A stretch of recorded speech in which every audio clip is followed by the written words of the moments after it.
2014 मध्ये मोदी सरकार स्थापन झाल्यापासूनच्या 12 वर्षात आंदोलनांमुळे राजीनामा देणारे धर्मेंद्र प्रधान हे पहिले मंत्री ठरलेत आणि मोदी सरकारचा पहिला गडी गारद करणारा पठ्ठ्या ठरलाय महाराष्ट्राचा आपल्या छत्रपती संभाजीनगरचा अभिजित दिपके। त्याने परदेशात बसून हा पक्ष काढला आणि त्याच पक्षाच्या आंदोलनामुळे आज भाजप सरकारला झुकावं लागलंय। निमित्त ठरलं ते म्हणजे भारताच्या सर्वोच्च न्यायालयाचे सरन्यायाधीश सूर्यकांत यांनी देशातल्या बेरोजगार तरुणांना कॉकरोच म्हणाले याचं। तिथून पुढे बॉस्टनमध्ये बसलेल्या अभिजित दिपकेने गमतीत कॉकरोच जनता पार्टीचं अकाउंट काढलं।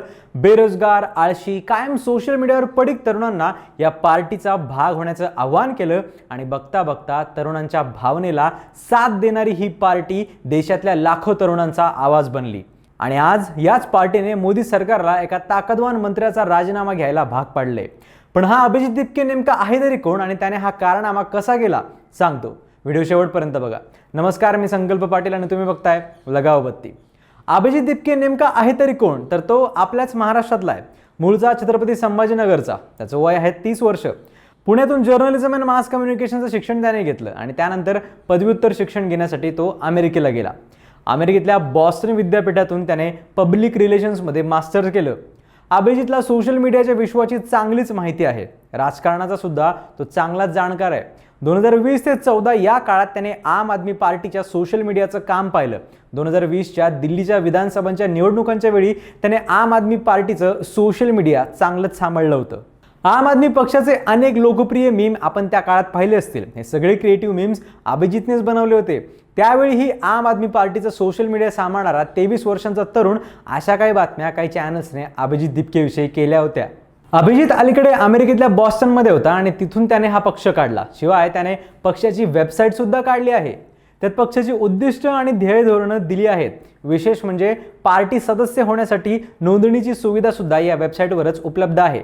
नोंदणीसाठी काही निकष त्याने जाहीर केले, जसं की तुम्ही आळशी असलं पाहिजे, बेरोजगार असलं पाहिजे, सतत ऑनलाईन असलं पाहिजे वगैरे वगैरे।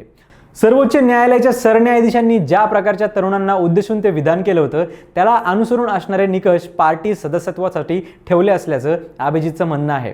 अगदी वाऱ्याच्या वेगाने देशातल्या तरुणाईनं, विशेषतः जेनझी पिढीने या कॉकरोच पार्टीला चांगलंच डोक्यावर घेतलं। देशातली बेरोजगारी, महागाई आणि नीटचे पेपर फुटल्याचा मुद्दा उचलून धरत तरुणाई रस्त्यावर उतरली। कॉकरोच एकत्र आले तर काय होईल अशी डोक्यातली कल्पना सत्यात उतरवली गेली आणि दिपकेने आंदोलनाची तयारी सुरू केली। त्यासाठी मास्टर स्ट्रॅटेजी तयार केली। दिपकेने फेज 1 मध्ये मीम्स, व्हिडिओज, ह्युमर व्हायरल करत लाखो फॉलोअर्स मिळवले आणि पेटिशन तयार केली। फेज 2 मध्ये ऑफलाईन ट्रान्झिशन केलं। भारतात परतून दिपकेने जून मध्ये जंतर मंतरवर आंदोलनाची परवानगी मिळवली। शांततापूर्ण प्रदर्शनात सहभागी होण्याचं आवाहन केलं। यासाठी कोणत्याही राजकीय झेंड्याला परवानगी नव्हती। फेज 3 मध्ये 20 जून पासून अनिश्चित काळाचं जंतर मंतरवर आंदोलन सुरू करण्यात आलं। सोनम वांगचुक यांनी सुद्धा CJPच्या समर्थनार्थ उपोषण सुरू केलं। धर्मेंद्र प्रधान यांच्या राजीनाम्याच्या सहित 5 मुख्य मागण्या सरकारच्या समोर ठेवण्यात आल्या।